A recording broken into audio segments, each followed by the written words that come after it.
Friends, இந்த வீடியோவில் நம்ம ஒரு பயனுள்ள தகவல் பற்றி தாங்க பார்க்க போகிறோம். அதாவது பதிவுத்துறையினுடைய புதிய இணையதளமான இந்த டிஎன் ரெஜினெட் அப்படிங்கிற இந்த வெப்சைட் மூலமாக எப்படி வில்லங்கச் சான்று ஆன்லைன் மூலமாக டவுன்லோட் பண்ணுறது, என்கம்பரன்ஸ் சர்டிஃபிகேட் ஈசி அப்படின்னு சொல்லுவோம் இல்லையா, ஒரு சொத்தினுடைய வில்லங்கச் சான்றை எப்படி டவுன்லோட் பண்ணுறது அப்படிங்கிற தகவல் தான் பார்க்க போகிறோம்.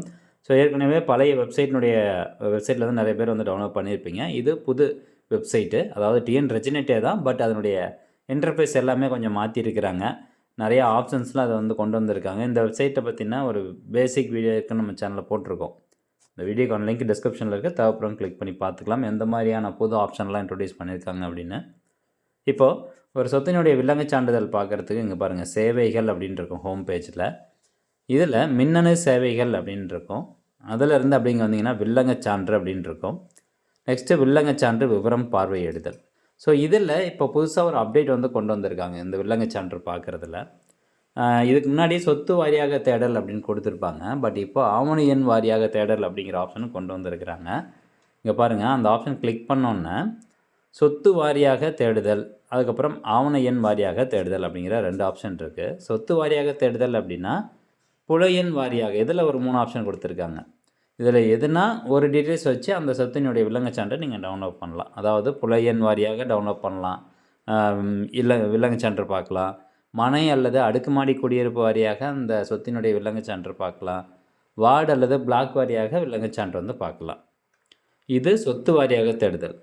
இப்போ அடுத்ததாக இருக்கிறது பாருங்கள், ஆவண எண் வாரியாக தேடுதல். ஆவண எண் வாரியாக தேடுதல் அப்படின்னா, ஆவண எண் அப்படிங்கிறது என்னென்னா, இப்போ அந்த பத்திரப்பதிவு எண், ரெஜிஸ்ட்ரேஷன் நம்பர் தான் வந்து ஆவண எண் வாரியாக தேடுதல் அப்படின்னு அர்த்தம். இப்போ கடைசியாக அந்த சொத்து யார் பேரில் பதிவு பண்ணாங்களோ அந்த பத்திரத்தினுடைய எண், அந்த பத்திர நம்பர் மட்டும் வச்சு வில்லங்கச் சான்று பார்க்கலாம். அல்லது கடைசியாக இருந்த அந்த பத்திர என்ட்ரில் அல்லது இதுக்கு முன்னாடி இருக்கக்கூடிய அந்த பத்திரத்தினுடைய விவரங்களை வச்சும் நீங்கள் வில்லங்கச் சான்றை வந்து டவுன்லோட் பண்ணலாம். இங்கே பாருங்கள், முன் ஆவண எண் வாரியாக அப்படிங்கிற இந்த ஆப்ஷன் வந்து இந்த ஆப்ஷன் வச்சுக்கலாம். முன் ஆவண எண் வாரியாக அப்படின்னா 13/2/2018 முதல் இந்த ஆப்ஷன் வந்து எனேபிள் மீன்ஸ் அந்த டாக்குமெண்ட் வந்து இதில் அப்லோட் பண்ணியிருக்கிறாங்க. முன் ஆவண எண் அப்படின்னா என்னென்னு கேட்டிங்கன்னா, இப்போ லாஸ்ட்டாக அந்த சொத்து யார் பேரில் இருக்கோ அதுக்கு முன்னாடி யார் பேரில் இருந்தது அந்த பத்திரத்தினுடைய நம்பர் வச்சு நீங்கள் வந்து வில்லங்கச் சான்றை பார்க்கலாம், டவுன்லோட் பண்ணிக்கலாம். ஓகே, இப்போ நான் ஆவண எண் வாரியாக அப்படிங்கிற இதுலேயே போய்ட்டு நான் உங்களுக்கு எக்ஸ்பிளைன் பண்ணுறேன். இதில் ஆவண எண் வாரியாக அப்படின்னு கொடுத்துட்டேன். பேசிக்காக மேக்ஸிமம் எல்லாருமே இந்த புல எண் வாரியாக அப்படிங்கிறதுல போய்ட்டு ஈஸியாக இருக்கும். இதில் போய்ட்டு சர்வே நம்பர், சப்டிவிஷன் நம்பர் கொடுத்து அழகாக வந்து டவுன்லோட் பண்ணிக்குவாங்க. இப்போ நான் வந்து ஆவண எண் வாரியாக அப்படிங்கிற ஆப்ஷனில் போய்ட்டு எப்படி டவுன்லோட் பண்ணுறது அப்படின்னு சொல்கிறேன். இதில் சார் பதிவாளர் அலுவலகம், எந்த சார் பதிவாளர் அலுவலகமோ அந்த அலுவலகத்தை கரெக்டாக பார்த்து செலக்ட் பண்ணிக்கோங்க. நெக்ஸ்ட்டு ஆவண எண். ஆவண எண்ணுங்கிறது பத்திரத்தினுடைய பதிவு நம்பரு, ஆண்டு, எந்த ஆண்டு அந்த பதிவு பண்ணாங்க அந்த பத்திரம், அந்த ஆண்டு வந்து செலக்ட் பண்ணிக்கோங்க.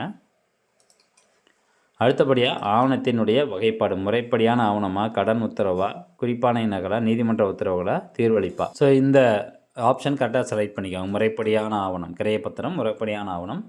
இதில் போய்ட்டு இந்த கேப்சா கோடு ஒய் இதில் என்ன கொடுத்துருக்காங்களோ அதை பார்த்து அப்படியே டைப் பண்ணிக்கோங்க. நெக்ஸ்ட்டு தேடுக அப்படிங்கிற ஆப்ஷனை கிளிக் பண்ணணும். இது கொடுத்தோன்னா ஆட்டோமேட்டிக்காக சர்ச் ஆகும். வில்லங்கச் சான்று உருவாக்க இங்கே சொடுக்கவும். இப்போ நீங்கள் ஒரு இனம் உள்ளது அப்படின்னு சொல்லி வந்துருச்சு. அதாவது நீங்கள் கொடுத்த அந்த டீட்டெயில்ஸ் என்னவோ அது கரெக்டாக இருந்துச்சு அப்படின்னா அந்த டீட்டெயில்ஸினுடைய விவரங்கள் இங்கே வந்துடும். இப்போது ஒரு டாக்குமெண்ட் இதில் இருக்குது அப்படின்னு சொல்லிட்டாங்க. அதனுடைய மாவட்டம் என்ன, பதிவு கிராமம் என்ன, புலம் என்ன, உட்பிரிவு என்ன, சொத்து விவர வகைப்பாடு என்ன, இது வீட்டுமனை. இப்போ இதில் போய்ட்டு வில்லங்கச் சான்று உருவாக்க இங்கே சொடுக்கவும் அப்படின்னு இருக்கும். ஜஸ்ட் அந்த ஆப்ஷன் நீங்கள் கிளிக் பண்ணணும். இந்த ரெட் கலரில் கொடுத்துருப்பாங்க இல்லையா, அதை கிளிக் பண்ணணும். இப்போது இந்த வில்லங்கச் சான்றை டவுன்லோட் பண்ணுறதுக்கு திருத்த இயலா நிலை ஆவண வடிவத்தை பதிவிறக்கம் செய்ய அப்படின்னு இருக்கும். அந்த ஆப்ஷன் நீங்கள் கிளிக் பண்ணணும். அதை கொடுத்தோன்னே பார்த்தீங்கன்னா உங்களுக்கு வில்லங்கச் சான்று டவுன்லோட் ஆயிரும். ஓகே, இப்போ பார்த்தீங்கன்னா டவுன்லோட் ஆயிடுச்சு. அதை நான் ஓப்பன் பண்ணுறேன்.